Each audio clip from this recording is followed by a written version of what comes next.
Are you still talking about Jeffrey Epstein? Well, I'm not a crook. And Jeffrey Edward Epstein. I did not.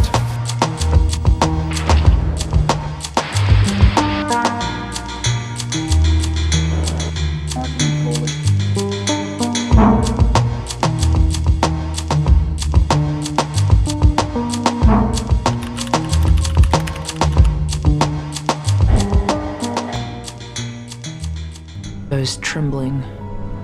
I was so scared, and I took my clothes off. It says that you should be able to do whatever you want, and that sin is a restriction, end quote. I'm collecting stupid little boys. There, you take a boat, you get on a boat, you cruise down. Went over to their house, they made us homemade pizza, and it was an amazing time. And I takes them to Pleasure Island.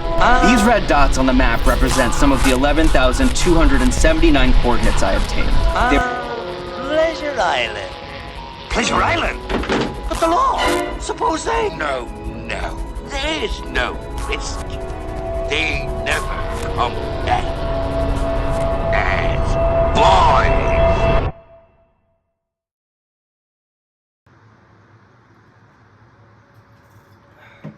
500,000 kids are kidnapped and never found again in the USA, and numbers are similar in Mexico and Canada. These kids are being sold on a global scale to be used for disgusting and unholy things. Jeffrey Epstein, we've all heard his name in the news in the last few months, is a man that was in control of one of the biggest human sex trafficking rings probably in the world. And he was rubbing elbows with many powerful leaders across the world, from Donald Trump to the Queen of England. You know what I'm saying? And there'll be a cut right there, because I gotta refocus my brain. Hey, dude, you look stressed.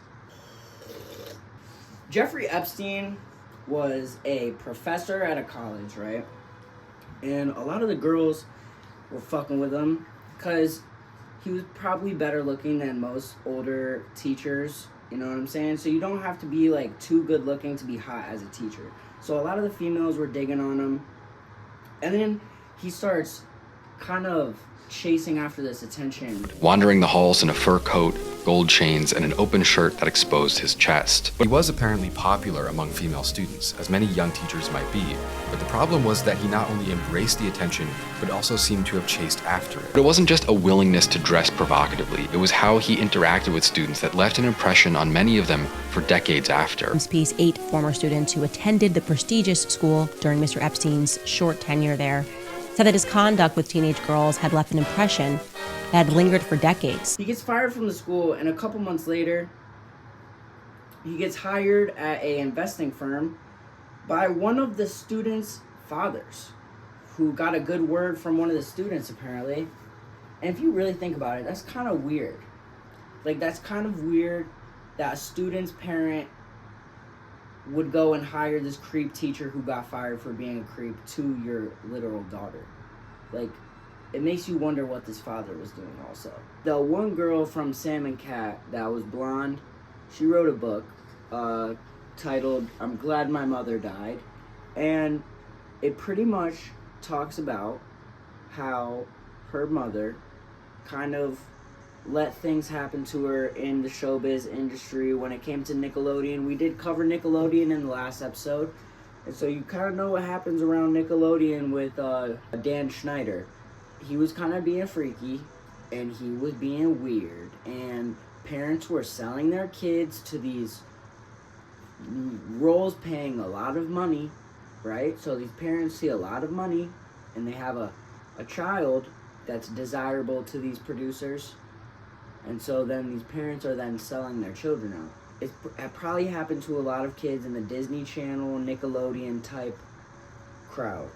You guys are in for a treat. Tonight, we're gonna have some brick oven pizza. Watch a movie and he'd order a load of pizzas. They start chanting, bop, bop, bop, bop, bop. The fuck is bop, man? I mean, the crazy story about me running a child trafficking operation out of a basement of a pizzeria. Don't laugh. Don't laugh.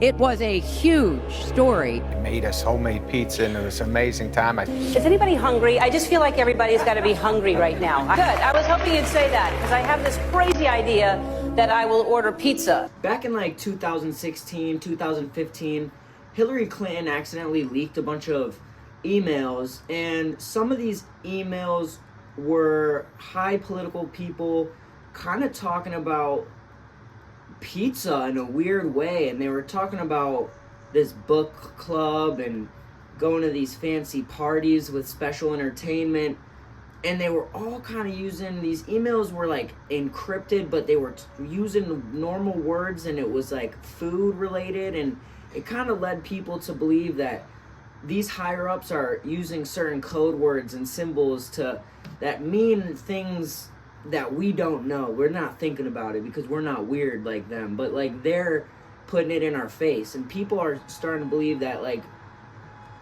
they're talking about pizza in a weird way, and they're not saying pizza as in literal pizza, and pizza is just a word that they're using to say another, they're in place of another word for it. We plan to heat the pool, so a swim is a possibility. Bonnie will be Uber service to transport Ruby Emerson and Maeve Lozado, 11, 9, and almost 7. So you'll have further entertainment, and they will be in that pool for sure. A member of the board of directors in the Clinton Foundation uses a logo that literally means little boy lover for his charity.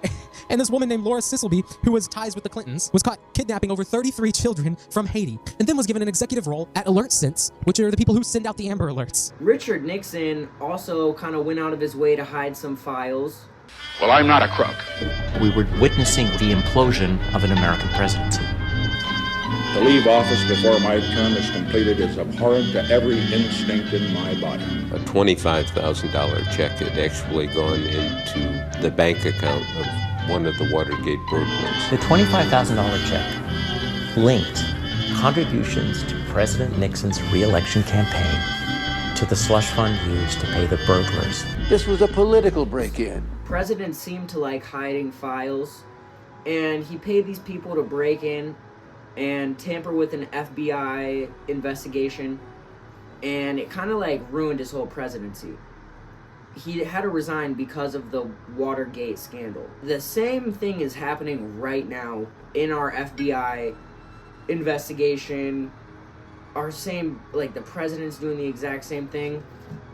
They want us to believe that there's nothing important on those files, but look at Kash Patel before, and now look at him after. That boy has seen something, and now he has to hide it from the American people and lie to them. That is what that face is telling me. That is what that face looks like. And Kash Patel was on here, and he was like, there's nothing. And I was like, what are you talking? Yeah. I didn't even know what to say. My thought was, and people are like, why didn't you push back more? My thought was like, I'm just going to put this out there and let the internet do its work. We've reviewed all the information, and the American public is going to get as much as we can release. Do you think that myself, Bongino, and others would participate in hiding information about Epstein's grotesque activities? Stay longer being held hostage, had some metaphysical gun to their head. After Kash Patel went on Joe Rogan, Joe Rogan's been playing it pretty safe. That was before Israel didn't kill him. Yeah, How much longer does Israel let us stay alive, do you think? That's the big question. Why would they? What did you say? Is that AI? What do you, it's like, I don't know if they'd want to wipe us all out, though, because then there's nobody for these like dark lords to play with, I feel like. Do you see what they did in Canada? They just shot 300 hostages for no reason. Wish Joe would let Theo talk more and stop interrupting him. Joe definitely got the call recently. Joe got visited at night because boy, he sure steers away from certain stuff now. Joe Rogan has not been Joe Rogan. He's compromised. They want us to believe that no one went to this island and that nothing happened on this island. And they want us to believe that they're innocent and that he's not on these whatever. Bro, everybody's on these files. 11,000 people. You know it's real because even nobodies were going there. There's no names. Just like mediocre actors and comedians. And then Stephen Hawking and the Pope, supposedly. Everybody.